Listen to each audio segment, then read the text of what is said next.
Hey, good morning, third hour students. Today is Wednesday, February 17th. Today is a remote day. I am not going to require that you be online with Google Meets at the same time during third hour class. So my goal is to make a couple of videos, maybe 3 videos that walk you through the study sync material here in a little bit, but I'm gonna have to do that between first and second hour and between second and third hour. Hopefully I'll have them all done and posted before third hour begins. So I am gonna ask you to have a little bit of patience and continue to check in. This first video is going to be more of the introduction video, and I'm going to try to get into a little bit of the study sync material that you had last week to do. I got on there this morning and I noticed only a couple of people have actually been on there. So that's a little bit concerning. I did want you to look at the material and kind of get started.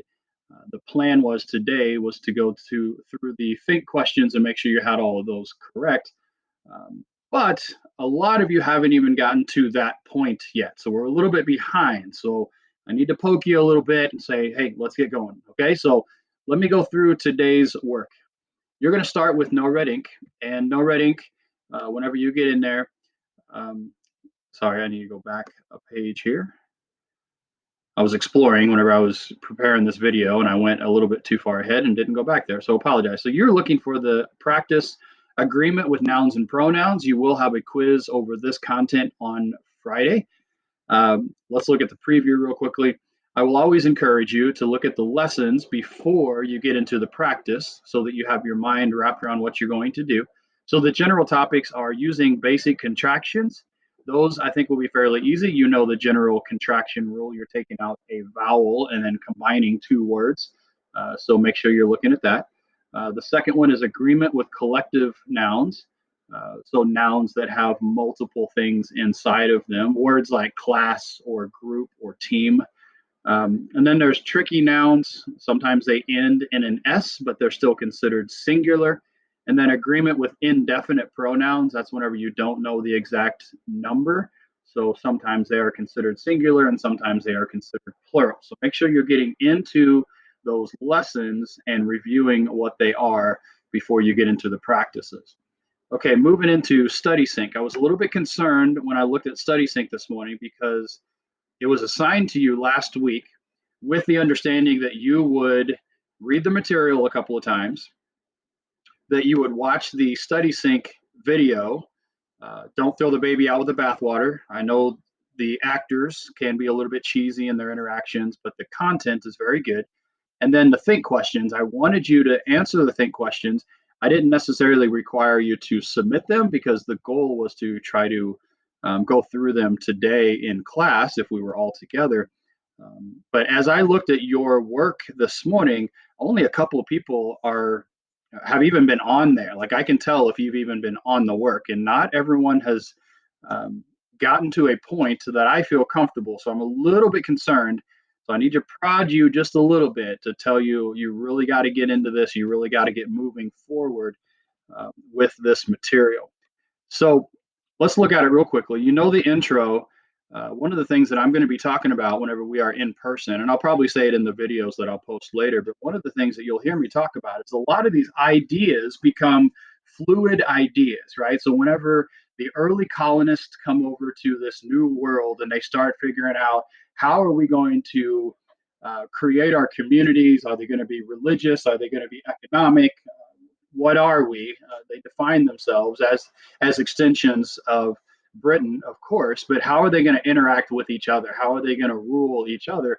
So all of these philosophers, specifically John Locke, started talking about here's how we're going to operate in this new land. We have an opportunity to do things a little differently. Yes, we're under British control, but we have a little bit of freedom here. We can kind of experiment and see um, what kind of rules we're going to fall into, what kind of principles we're going to adhere to. So John Locke started talking about his theory of natural law, his inalienable rights, right? The freedom to do whatever you want with certain self-inflicted limitations. Like you remember that lesson from a few weeks ago.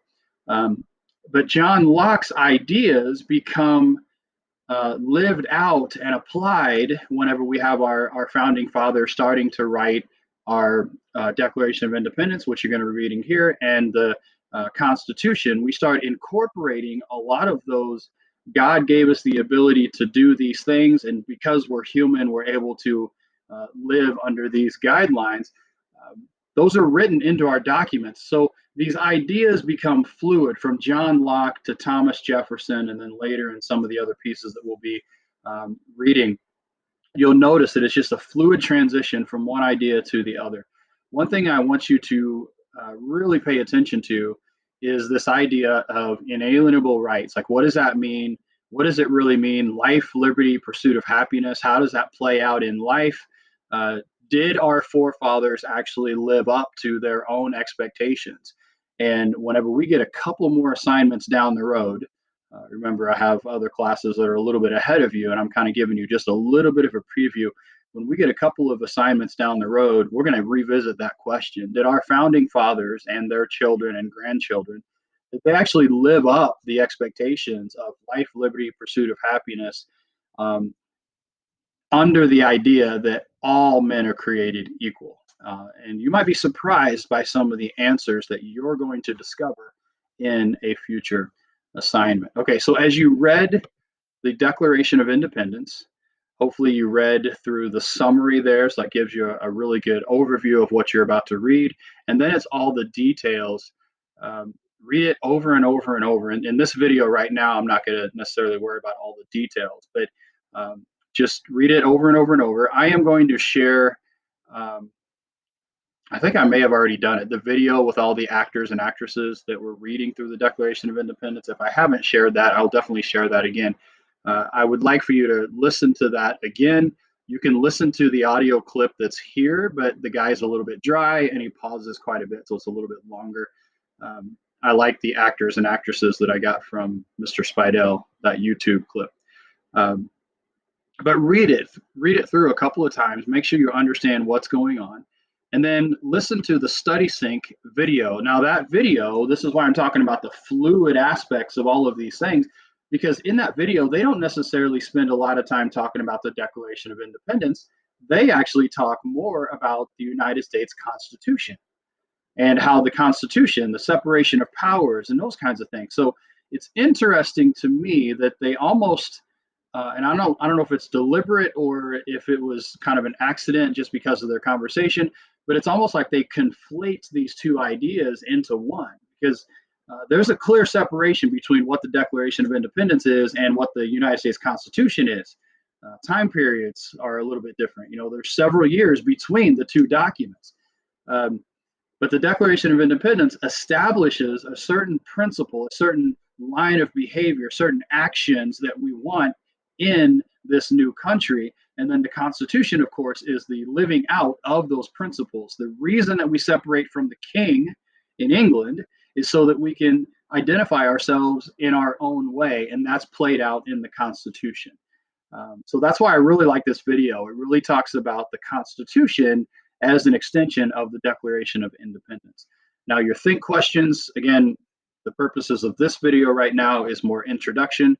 I am going to ask you to go through those think questions. If you do not feel comfortable sending this off whenever you're done, we may be able to spend a little bit of time, if not on Friday, then definitely on Monday, we'll spend a little bit of time going through those questions and getting them answered for you.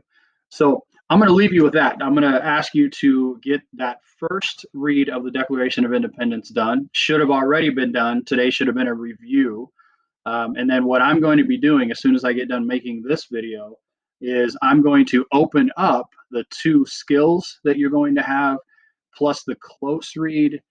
And there's a blast that I'm going to ask you to kind of go through too. Okay. So this is kind of heavy. There's a lot, I know. But it is very, very important that we get through this information, because we want to spend more time in conversation about the material rather than just the material. Okay, so I am asking a lot of you today. All right, so go ahead and get started, and be looking for video number 2 to be submitted in probably about an hour to an hour and a half. All right, talk to you later.